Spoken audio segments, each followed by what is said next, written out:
Welcome to another video filled with stories that will captivate you from the very first second. Today, we're diving into the dark nights of Medellin, where an ordinary man faced humiliation and found a reaction that nobody expected.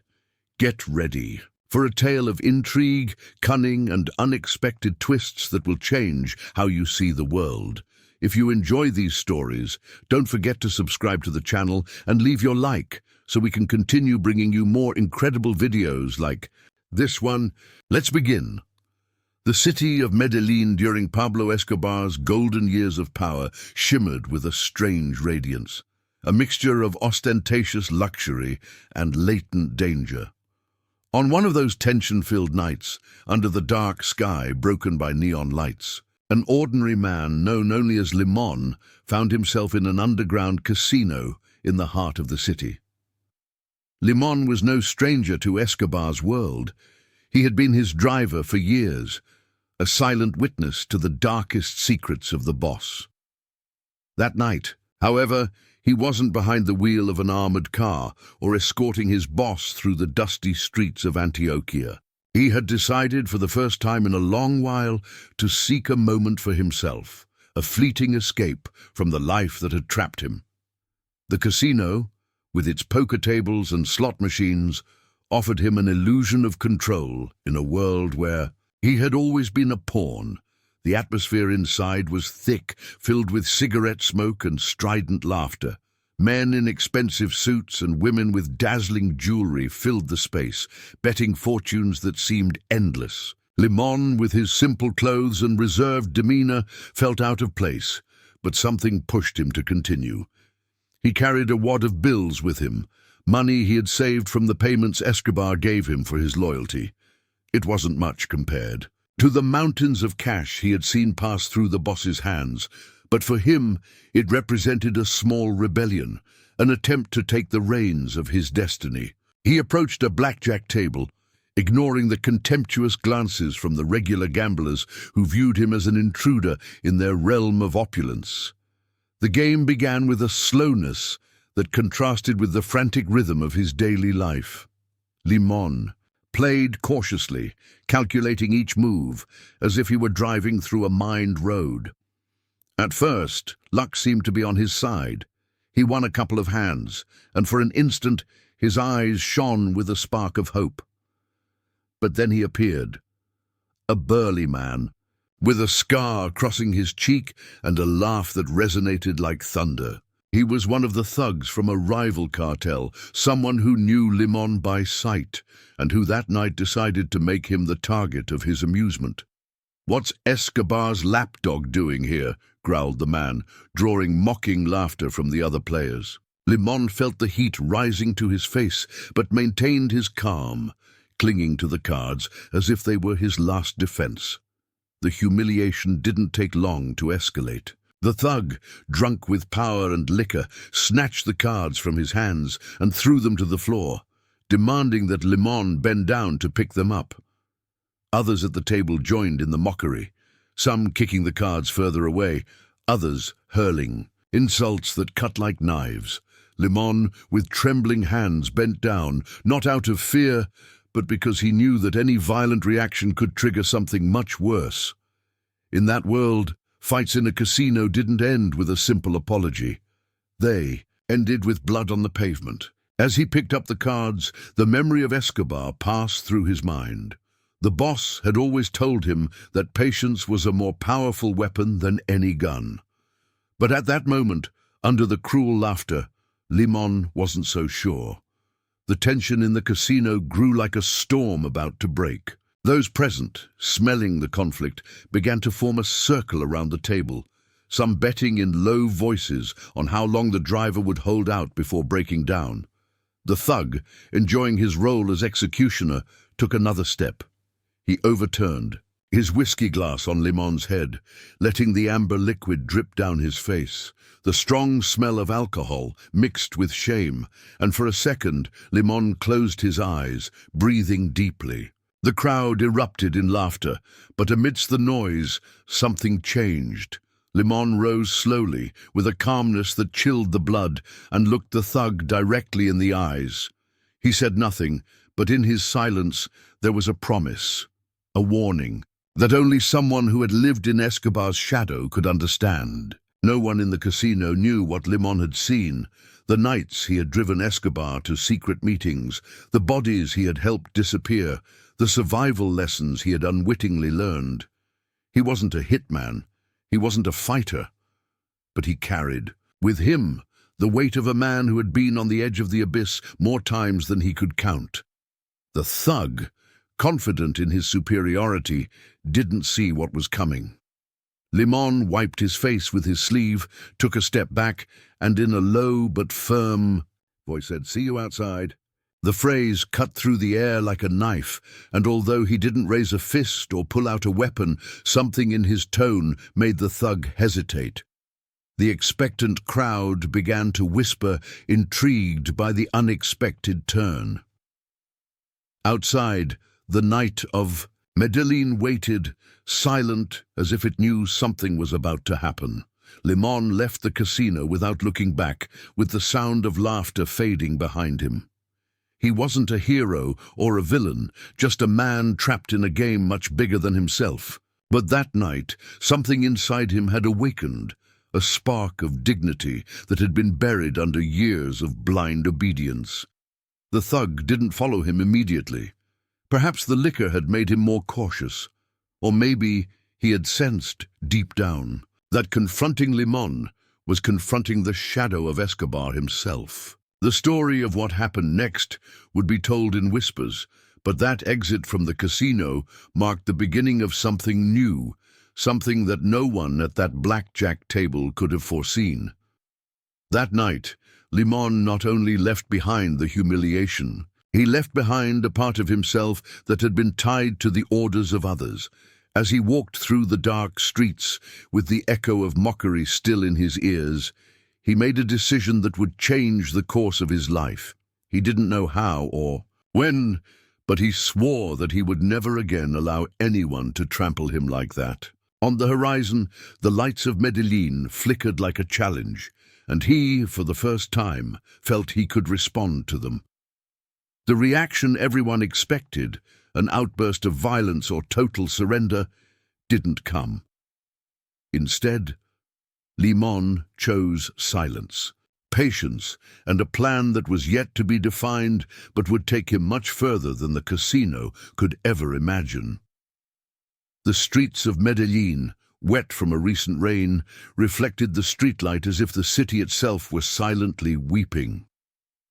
After leaving the casino, Limon walked aimlessly, with the taste of whiskey still on his clothes and the echo of mockery resonating in his head.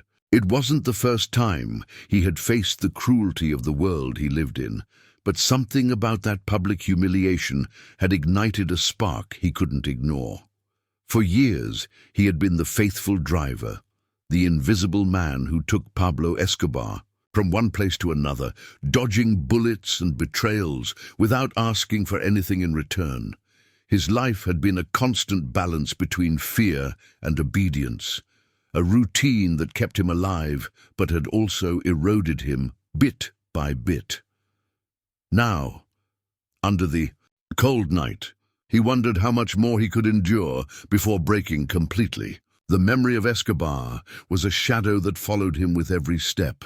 The boss had been more than a boss. He had been an untouchable god in a world where loyalty was paid for with blood.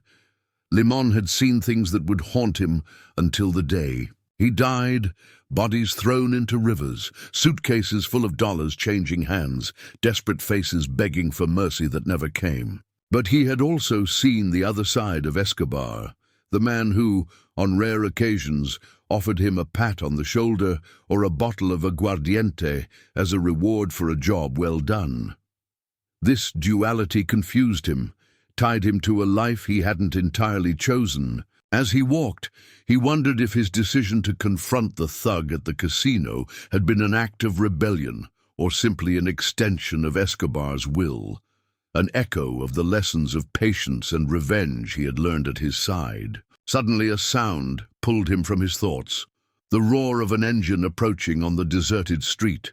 Limon tensed instinctively, reaching for his belt, where he usually carried a gun that he didn't have that night.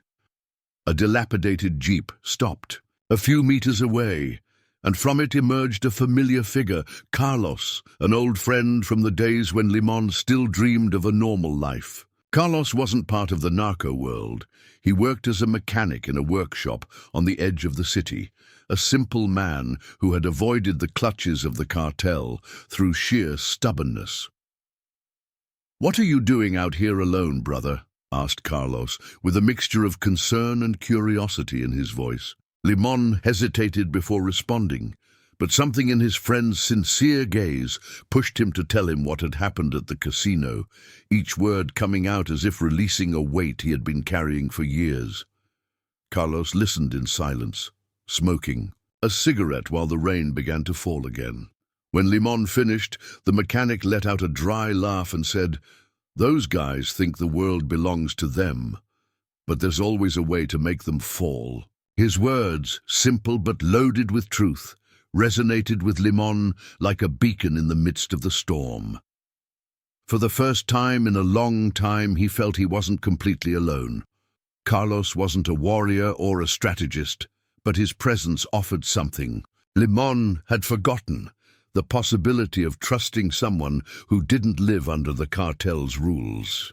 Together, they got into the jeep and headed to the workshop, an improvised refuge where they could talk without the weight of Medellin's indiscreet gazes.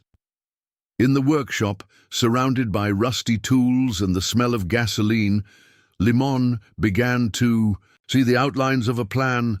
He didn't want to take revenge on the thug with bullets or blood. That would be too easy and would draw him even deeper into Escobar's abyss. He wanted something bigger, something that would demonstrate that he, an ordinary man, could overcome those who had humiliated him. Carlos, with his practical knowledge and street ingenuity, became his first ally.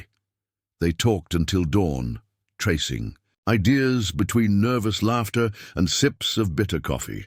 The casino thug wasn't just any brute. He was a pawn of a rival cartel that had been challenging Escobar's power in the shadows.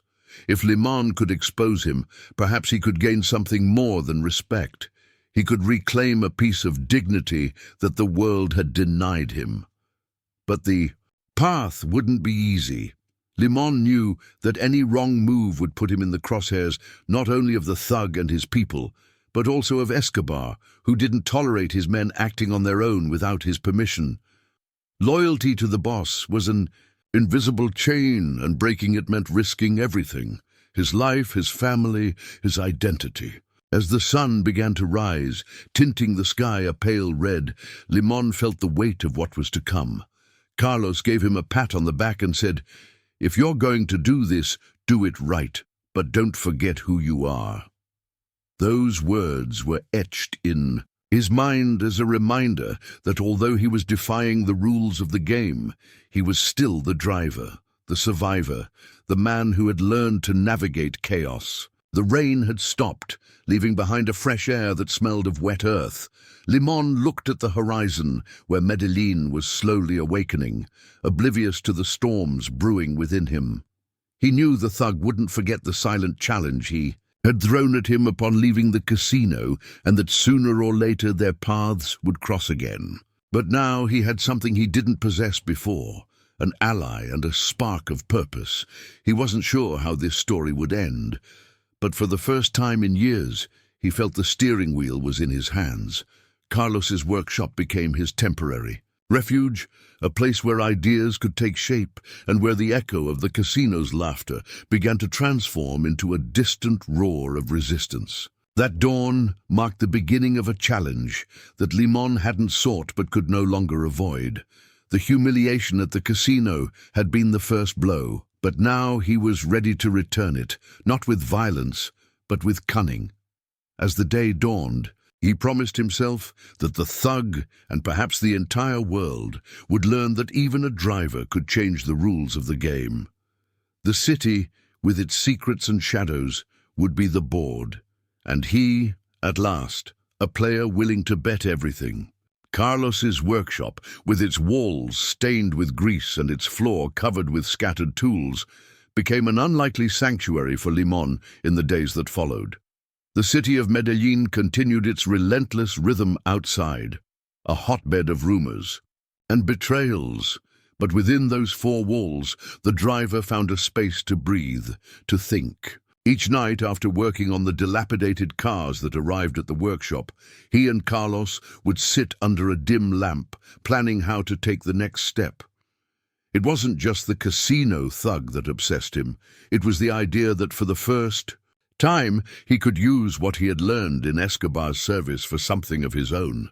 The memories of those nights at the wheel, listening to clandestine conversations and memorizing secret routes, began to take on a new meaning, like pieces of a puzzle he was just beginning to assemble. One afternoon, while they were repairing the engine of an old truck, Carlos dropped a bombshell without realizing it. That casino guy, the one with the scar, "I saw him a few days ago at the Envigado market," he said, wiping his hands with a dirty rag. "He was buying radios, lots of them, as if he was setting up something big." Limon stopped what he was doing, the screwdriver suspended in the air. Radios, in the world of cartels, that meant communication, coordination, a plan in motion. Suddenly, the years beside Escobar spoke clearly. The thug wasn't just a casino bully. He was part of something bigger, perhaps a movement to challenge the boss's control in the region. The humiliation had been personal, but now Limon saw that it could also be an opportunity, a crack in the wall of an enemy that not even Escobar had noticed yet. This revelation hit him like lightning. For years, he had been a passive observer, a man who drove and kept quiet.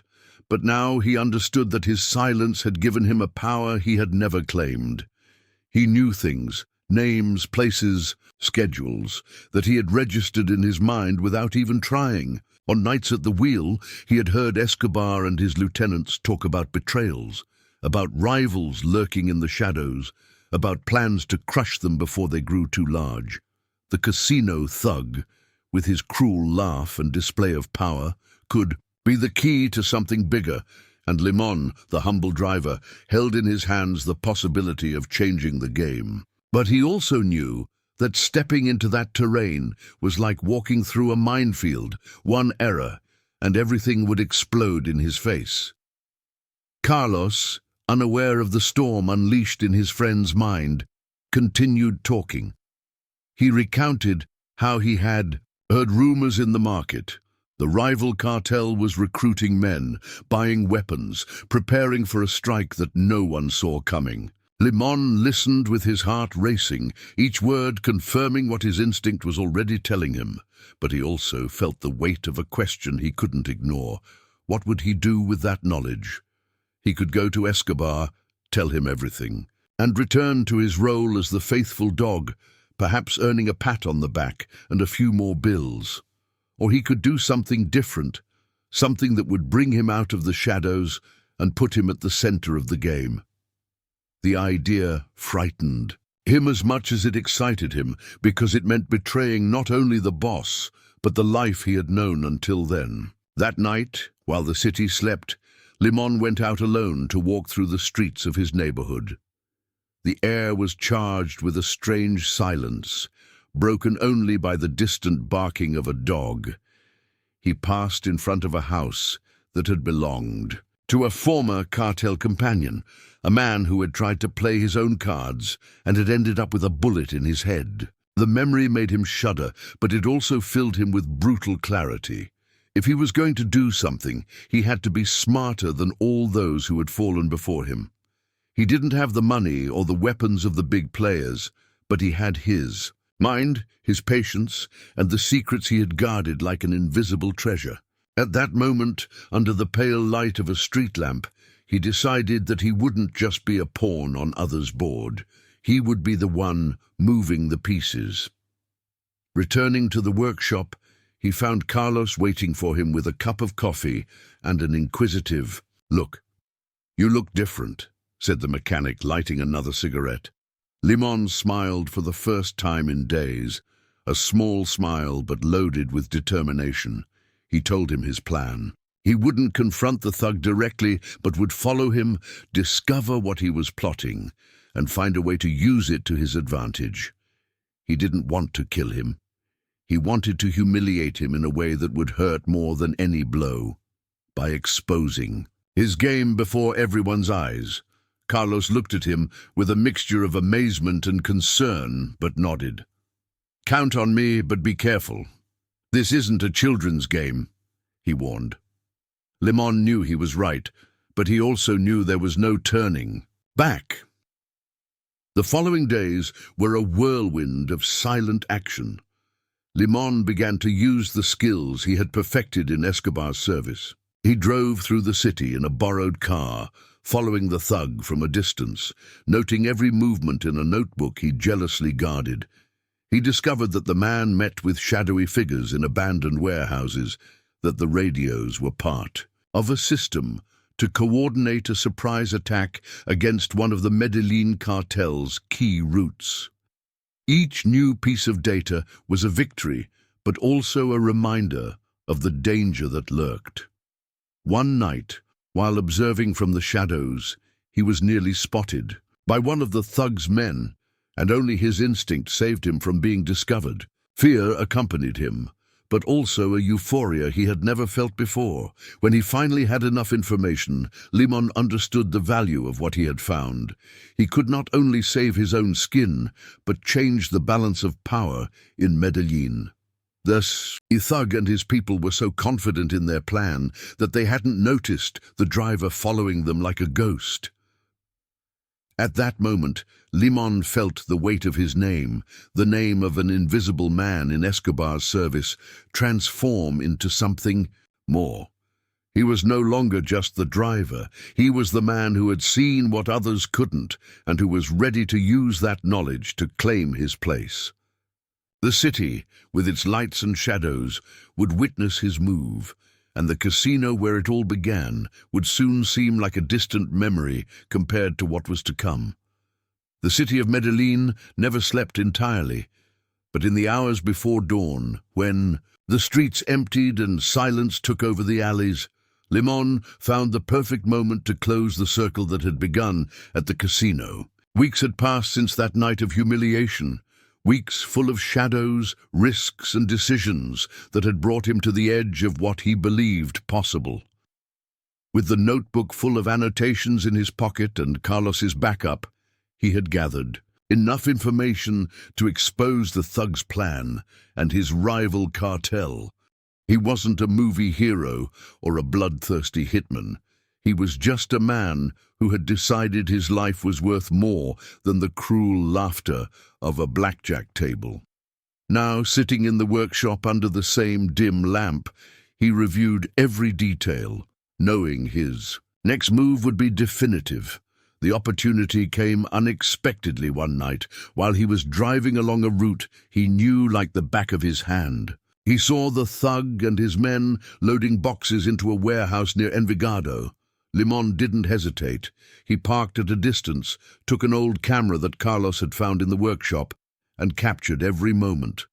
The photos showed the radios, the weapons, the faces of the conspirators under the dim light of a flashlight, but he didn't stop there.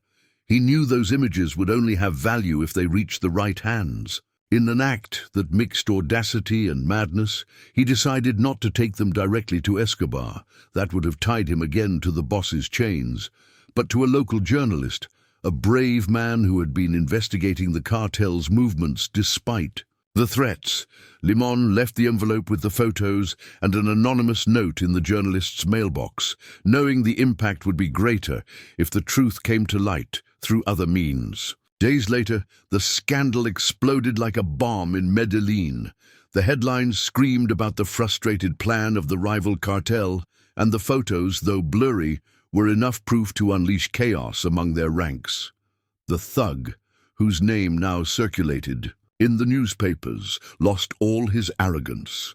His allies abandoned him, and rumors said he had fled the city with his tail between his legs. Escobar, for his part, crushed what remained of the plot with his usual brutal efficiency, but he never knew who had lit the fuse.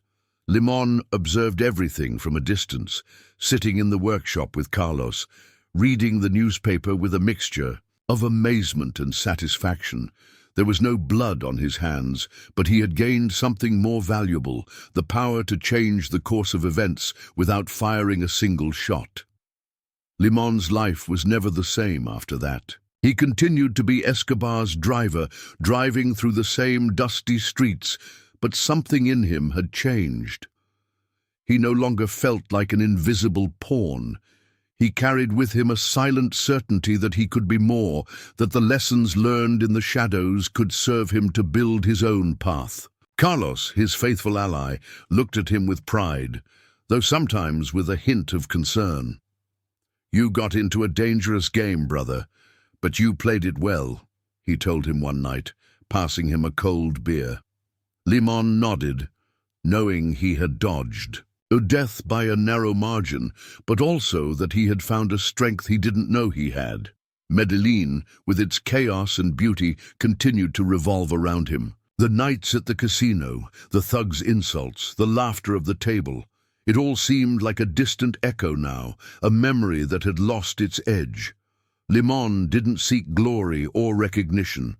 What he had done for himself, for the dignity they had torn from him and that he had reclaimed with patience and cunning. Sometimes, while driving Escobar through the city, he allowed himself a small smile, thinking about how an ordinary man had made the powerful tremble without them even knowing. It was a silent triumph, but for him, it was enough. Carlos's workshop went back to being just a workshop, a place where cars were repaired and conversations revolved around simple things. But for Limon, it remained a refuge, a reminder of the days when he had defied the rules of the game and had come out alive. The city, with its flickering lights and dark secrets, no longer intimidated him as before. Now he saw it as a board where he had played his game and won, not with violence, but with intelligence. The humiliation at the casino had been the beginning, but the end was his, written in the shadows of a night that no one else would remember. That story, however, left a mark on Limon that would always accompany him. Every time he passed by the casino, now closed and covered in dust, he felt a knot in his stomach, but also a spark of pride. He had proven that even small men could leave big footprints, that the reaction to humiliation wasn't always a shout, but sometimes a whisper that resonated louder than any explosion for those who listened. For those hearing this story, there remains a reflection. We all face moments when the world tries to bend us, but what we do afterward, how we respond, is what defines who we are. If this story has moved you, don't forget to leave your like, because that way we can bring more incredible stories like this one to the channel. And so, Limon continued forward. A man transformed by a night that began with mockery and ended with a silent victory. Medellin didn't change, but he did. And in that change, he found something that money and bullets could never buy: control of his own story. The city would continue to be a place of chaos and power, but for Limon, it would also be the stage, where he had learned that even a driver could make the ground tremble beneath the feet of giants. Subscribe if you want to keep discovering how ordinary people can write extraordinary endings, and we'll see you in the next video with more stories that will leave you thinking. But before you go, let me ask you this. Have you ever been in a situation where you felt powerless, only to discover an unexpected strength within yourself? Share your experience in the comments below.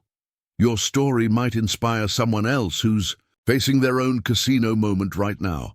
And if you enjoyed this tale of dignity reclaimed, hit that like button and subscribe for more stories that reveal the extraordinary courage hiding in ordinary lives. Remember, sometimes the most powerful reaction isn't the one everyone expects. It's the one that changes everything.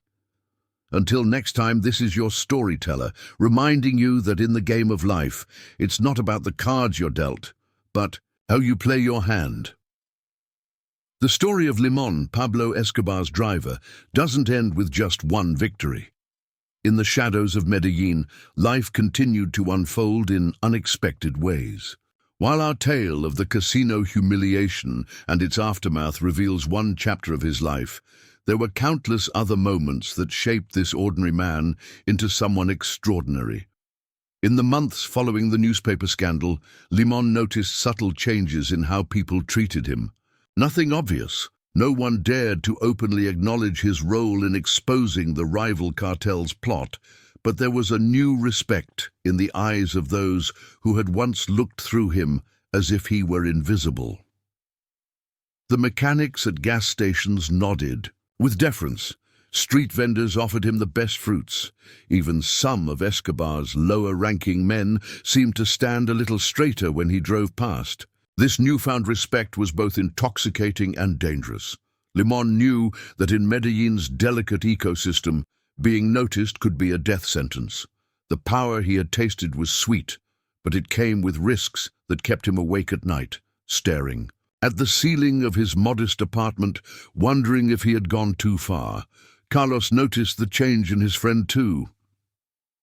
"You walk differently now," he commented one evening as they shared a bottle of aguardiente in the back of the workshop. "Like you're carrying something heavy but precious." Limon smiled faintly. "Knowledge is the heaviest thing I've ever carried," he replied, his words slightly slurred from the alcohol. "Heavier than any gun Escobar ever asked me to transport." The mechanic nodded, understanding without needing further explanation. In their world, knowing too much was often more dangerous than knowing too little. As weeks turned into months, Limon continued his double life. The obedient driver by day, the man with secrets by night. He began keeping a mental catalogue of everything he saw and heard during his drives with Escobar. Not because he planned another move, like the one against the casino thug, but because information had become his shield, his insurance policy in a world where loyalty could turn to betrayal with a single whispered word. One rainy afternoon, as he waited outside a luxurious hacienda while Escobar conducted business inside, Limon noticed a familiar face among the guards. The cousin of the casino thug, a man with the same cruel eyes but none of the swagger. There, gazes met briefly, and Limon felt a chill run down his spine. The man nodded almost imperceptibly before looking away, but the message was clear. "I know what you did." That night, Limon drove to Carlos's workshop in a panic. "They know," he said, pacing between the half-dismantled cars. "Or at least, they suspect." Carlos remained calm, wiping grease from his hands with a rag that had once been white. "If they knew for sure, you wouldn't be walking and talking right now," he reasoned. "Besides, what proof do they have? An anonymous tip to a journalist, photos that could have been taken by anyone."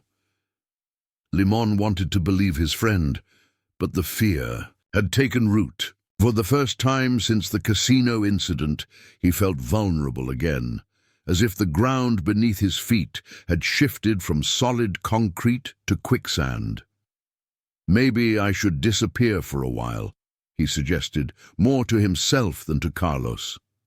"Take some money and go to Bogota or even leave Colombia altogether." The mechanic shook his head firmly. "Running is what guilty men do," he said, "and guilty men get caught. You stay, you act normal, you continue being the best damn driver Escobar has ever had. That's how you survive this."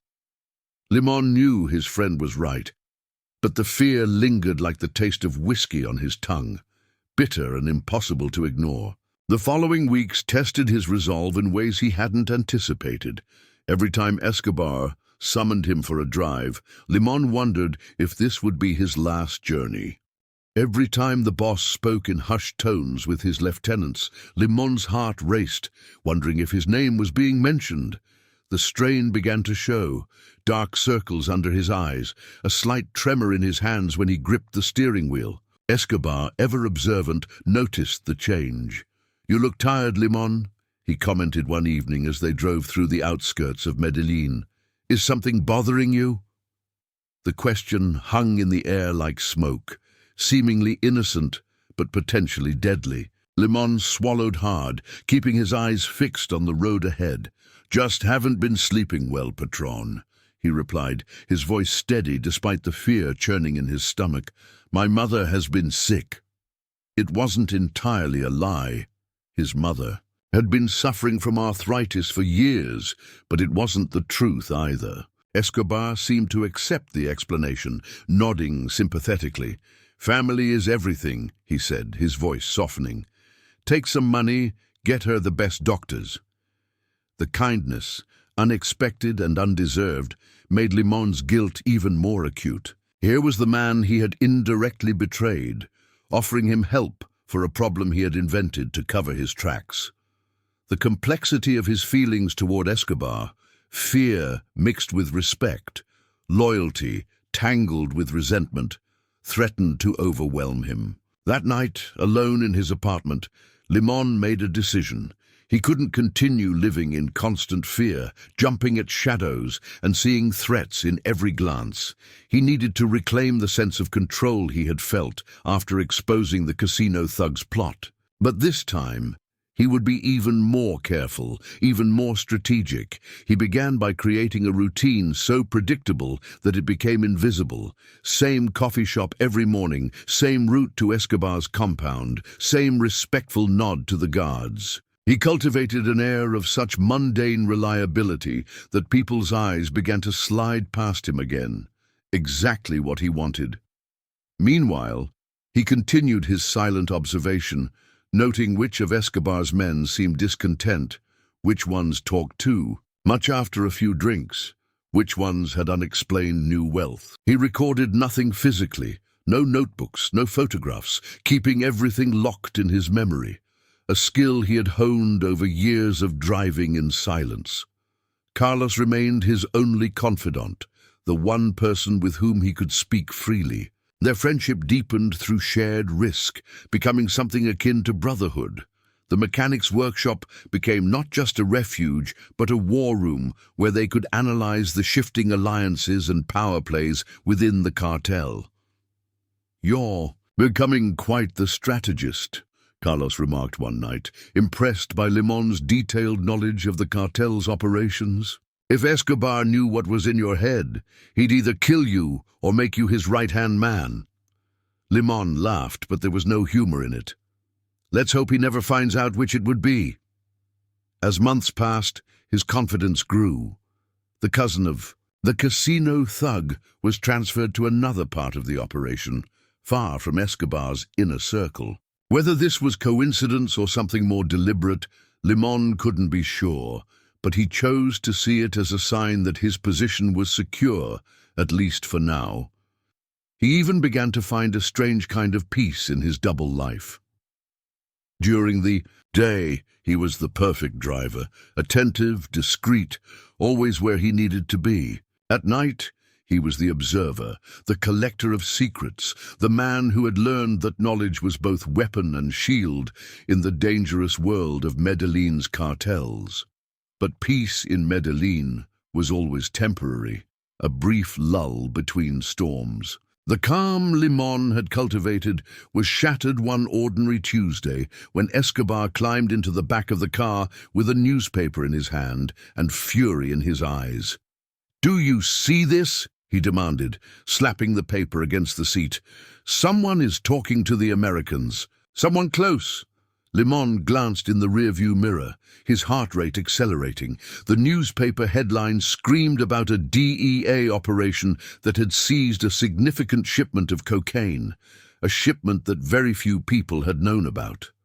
"Drive," Escobar commanded, his voice cold with rage. "Take me to La Catedral, now." As Limon navigated the winding roads toward Escobar's self-designed prison, his mind raced. Was this connected to him somehow? Had his actions months ago with the casino thug's plot set off a chain reaction that was only now coming to fruition?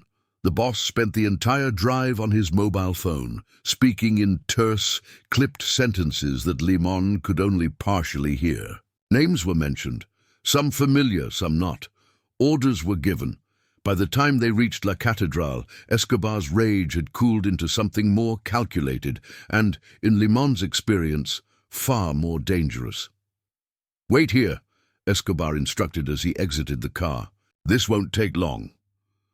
Limon sat in the driver's seat, hands gripping the wheel so tightly his knuckles turned white. Hours passed. The sun began to set, casting long shadows across the prison grounds. Finally, Escobar emerged, accompanied by two of his most trusted sicarios. His face was impassive, but there was a satisfaction in his stride that told Limon whatever had happened inside had gone according to plan. The drive back to Medellin was conducted in complete silence. Limon didn't dare ask questions, and Escobar offered no information. It was only the next day, when the bodies of 3 cartel members were found hanging from a bridge, that Limon understood what had transpired. The message was clear. Betrayal would not be tolerated. As he stared at the newspaper photo of the bodies, Limon felt a cold sweat break out across his forehead. He had been playing a dangerous game, walking a tightrope between loyalty and self-preservation. The sight of those bodies was a stark reminder of what happened to those who fell. That evening he drove to Carlos's workshop, the newspaper tucked under his arm. The mechanic took one look at his face and knew something was wrong. "You've seen," Carlos said, not a question but a statement. Limon nodded, spreading the newspaper on the workbench. "This could have been me," he said quietly. "Still could be." Carlos studied the gruesome image, his expression grim. "But it wasn't you," he pointed out, "and it won't be as long as you're smart. What you did with the casino thug, that was different. You didn't betray Escobar. You protected him, even if he doesn't know it." The distinction was important, but in that moment it felt like splitting hairs. Dead was dead, whether you hung from a bridge for betraying Escobar directly or for playing games with his enemies without permission. "I need to be more careful," Limon said, more to himself than to Carlos. "No more risks, no more games." The mechanic nodded, understanding the gravity of his friend's situation. "Lay low for a while," he advised. "Be the driver, nothing more. Let this blow over." It was sound advice, and Limon intended to follow it. For several weeks, he did exactly that. Drove when asked, waited patiently when required, kept his eyes down and his ears open. He avoided the casino, now reopened under new management, and steered clear of any place where he might encounter remnants of the rival cartel. But fate, it seemed, had other plans. One rainy night, as he drove Escobar home from a meeting, they passed a police checkpoint. It was a routine occurrence, and normally the police would wave them through once they recognized the car and its occupant. This time, however, something was different. The officers approached with hands on their weapons, faces tense. "Trouble," Escobar muttered from the back seat. "Be ready to move." Limon's hands tightened on the wheel, adrenaline flooding his system. He had been in situations like this before, standoffs that could turn deadly in an instant, but something about this particular checkpoint felt wrong. The officers weren't displaying the usual deference, the barely concealed fear that typically characterized interactions with Escobar. As the lead officer approached the driver's side window, Limon caught a glimpse of something in his eyes. Not fear, but determination. In that moment, he knew this wasn't a routine checkpoint. It was a trap. Without waiting for Escobar's command, Limon slammed his foot on the accelerator. The car lurched forward, tires squealing on the wet pavement. Gunfire erupted behind them, bullets pinging against the armored body of the vehicle. "Good instincts," Escobar commented, surprisingly calm despite the chaos.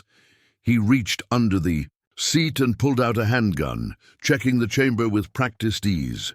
Limon drove like a man possessed, taking corners at dangerous speeds, using every back alley and shortcut he knew. His heart hammered in his chest, but his hands were steady on the wheel. This was what he had been trained for, what had kept him alive all these years. After 20 minutes of evasive driving, he was confident they had lost any pursuit. He pulled into the garage of one of Escobar's safe houses, killing the engine and finally allowing himself to exhale. "That wasn't a coincidence," Escobar said, holstering his weapon. "Someone told them our route." Limon nodded, his mind already racing through the possibilities. Who knew their route? Who had access to that information? The list was short, and he wasn't on it. He had only been told where to go at the last minute, as usual. "Find out who," Escobar instructed, his voice deadly quiet. "I want to know who talked." It was a direct order, one that Limon couldn't refuse without raising suspicion. And so, despite his resolution to lay low and be just the driver, he found himself drawn back into the dangerous game of secrets and betrayals. The investigation took him deeper into the cartel's operations than he had ever been before. He spoke with guards, with sicarios, with the women who cleaned Escobar's houses. He listened more than he talked, piecing together fragments of information like a puzzle. What emerged was a picture more complex than he had anticipated. The betrayal hadn't come from within Escobar's immediate circle, but from someone connected to one of his suppliers, someone who had access to partial information and had sold it to the highest bidder. When Limon presented his findings to Escobar, the boss nodded thoughtfully. "You've done well," he said, studying the notes Limon had carefully prepared. "Better than I expected. Perhaps you're wasted behind the wheel." It was meant as a compliment, but to Limon it felt like a death sentence. Being noticed by Escobar was a double-edged sword. It could lead to greater rewards, but also to greater scrutiny. And scrutiny was the last thing he wanted. "I'm happy driving, Patron," he said quickly, perhaps too quickly. "It's what I know." Escobar gave him a long, evaluating look before nodding. "As you wish, but remember this, loyalty like yours doesn't go unnoticed or unrewarded." The words should have been reassuring. Instead, they sent a chill down Limon's spine. Had Escobar somehow discovered his role in exposing the rival cartel's plot months ago? Was this his way of acknowledging it without directly addressing it? The uncertainty gnawed at him as he drove back to his apartment that night. He had survived. Another day in the dangerous orbit of Pablo Escobar, but for how much longer? The game was changing, the stakes rising. His carefully constructed double life felt increasingly precarious. As he parked outside his building, he noticed a package on his doorstep. Small, wrapped in brown paper with no markings. His first instinct was to leave it untouched, to call Carlos or even one of Escobar's security men. But curiosity overcame caution. Inside the package was a single playing card, the King of Spades, and a note with 2 words, "Well played." Limon stared at the card, his blood running cold. It could only be from one person, the casino thug, sending a message from wherever he had fled after his humiliation. The man hadn't forgotten, and more importantly, he somehow knew where Limon lived. The relative peace he had found in recent months shattered like glass. He was back at the beginning, a target in a game where the rules kept changing and the other players had nothing to lose.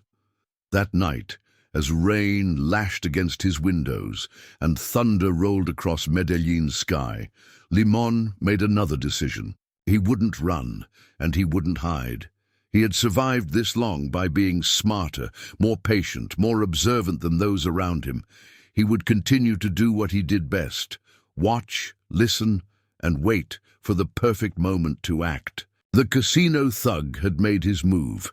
Now it was Limon's turn. The game wasn't over, it had merely entered a new phase, and this time he wouldn't be caught unprepared. As dawn broke over the city, Limon stood at his window, watching the rain wash away the night's darkness.